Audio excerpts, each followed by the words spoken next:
Okay, we're back live. Okay, Chad. So you said that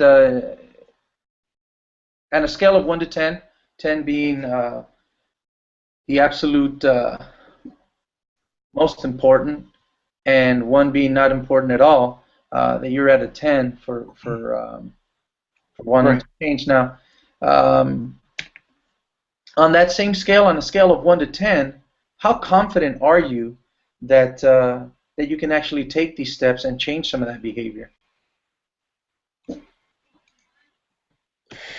Well, I guess there I'd probably slide that down to a 5, Gil. Uh, I guess I'm pretty wish-washy in my confidence. It's just been such a habit of mine for so long to do what I'm doing that I guess I'm a little fearful and a little taken back by all this change. And that's very understandable, Chad. And to me, what that says is that this is something that's really very important to you, and I commend you for that because what you're doing is you're taking the steps.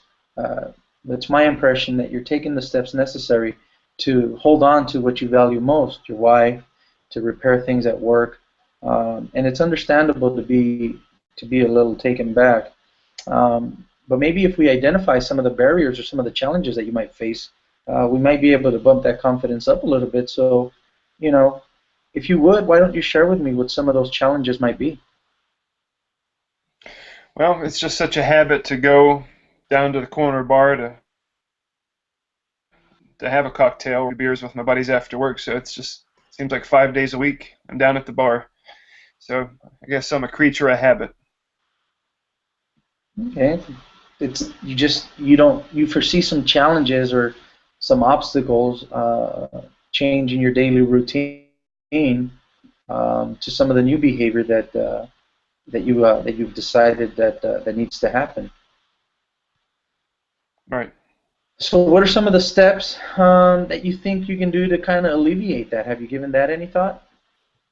I have, and I think just taking baby steps at first, Gil. Maybe one night of the week I'll just not go to the bar after work and I'll come straight home or something like that.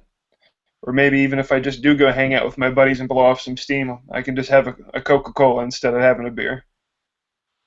Okay, that sounds very reasonable, and it sounds like something that you can build on. Now, what I'd like to do, Chad, is what is in your mind the first thing that you need to do to initiate some of this change? Where would you like to go from here? Well, I guess I just need to come home after work and not go to the bar. The first night I just need to get the ball rolling. All right. And I think, you know what? I'm going to write this down, Chad, because that's a very reasonable goal. That's something that I'm going to follow up with you. And so day one, just go straight home. Is that what I'm hearing from you? Is that your realistic goal that you're setting for yourself? Yes, yeah. I want to take baby steps here, Gil, and just doing one small thing at a time. Is my comfort level. Perfect. I like it. That sounds really good. And it sounds like you're setting yourself achievable goals so that you can actually achieve them, um, and not have that as an excuse to give up. Again, very very bright, very sharp. You have some good insight there, Chad. You have a lot to work with. So what I'd like to do is, if you'd like, I would like to share with you what some of those things that other clients who are experiencing similar problems, some of the techniques and some of the things that they did uh, to help them initially get over the hump. So, if it's okay with you, I'd like to share some of those with you at this point. Yeah, absolutely. I'm open to ideas, and like I said, I'm a 10 out of 10 on that scale. I need to change something, so I'm all ears. Okay. Well, the first thing that clients that have been in similar situations have shared with me is to stay away from alcohol and stay away from places where alcohol is served, just altogether. What they have found is that a lot of times being in the same old environment and doing the same old things are some pretty powerful triggers. So removing yourself from those situations will actually keep you from kind of getting those old feelings and going back to, man, those beers over there look really cold and good, and man, what's Monday Night Football without a couple of drinks? So if you remove yourself from those situations, you may find that you don't think about that as much.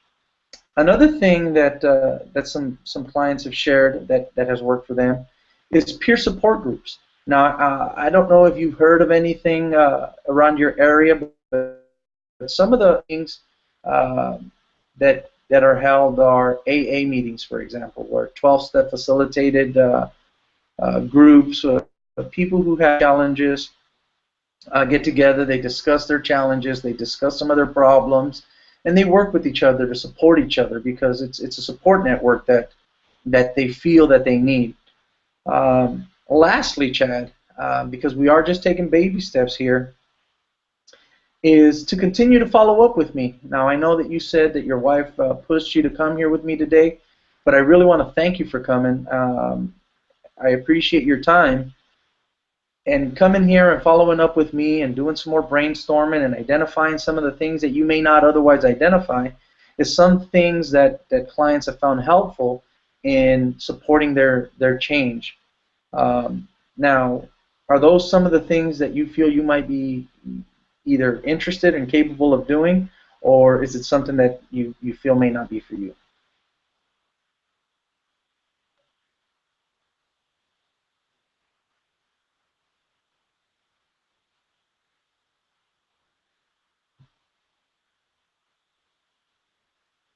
You want to answer that for him, Sarah?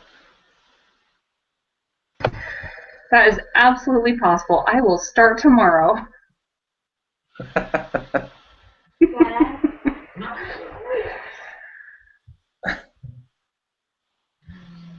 All right, let's chat again. I think.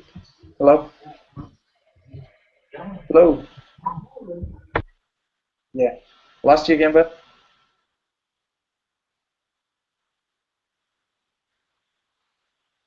Uh-uh. Yeah.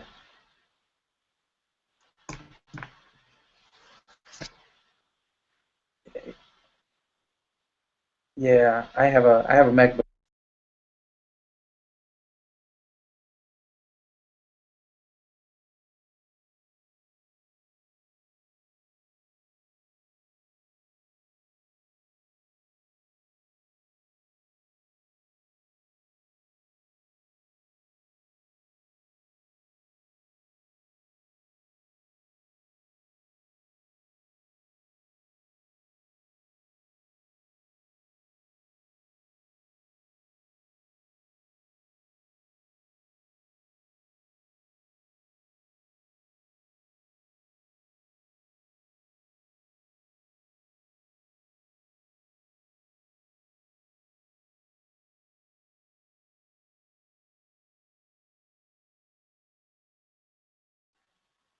Okay, Miss Sarah, you there?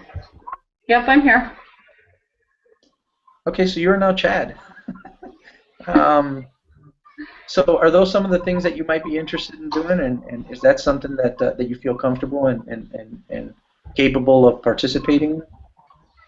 Yeah, it's actually quite a bit what we do at the ACT Center when people come in for detox. Even though they're in detox, they're not necessarily committed to changing. It's more that they're between fixes, and so they enter detox because they can't get their fix.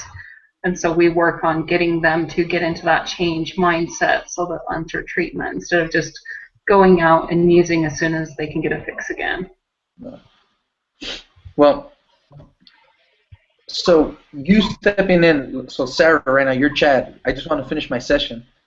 So the Okay. suggestions, the suggestions that I provided, just kind of wrapping up the role play here. Um, is that something that you think you can do? And I'll just say, Sarah, you got two DUIs now, Sarah. Okay. Yeah, I mean, I think it'll be hard because that's what I've always done for fun, and I don't really have. I mean, I have some ideas, but I don't think it's going to be the same, and I don't want to change as a person. I don't want to change my whole life, but at the same time, I don't want to lose everything, and so I'll give it a shot. I'll try the changes. That's understandable. I mean, you identify with yourself with again our values drive our actions. Um, but you value your family, you value your job, and if I'm understanding you correctly, that's the reason why you want to make this change to begin with. Yeah, because they are the most important things to me. Okay, so we've got our goals. Day one, you're not going to the bar. You're going straight home. And what you can do is just give it some thought. And what I will do is when we meet next week, I'll have a list of places that might have peer support groups where you can go and further discuss anything that you may think that you can't discuss with your wife. And since you only come here once a week, maybe something that you can capture during the week so that you don't forget it. And I'll go ahead and book an appointment, and we'll see you here next week, same time. Okay. All right, Sarah. Well, it was great to meet you, and I look forward to working with you next week. All right. Sounds good.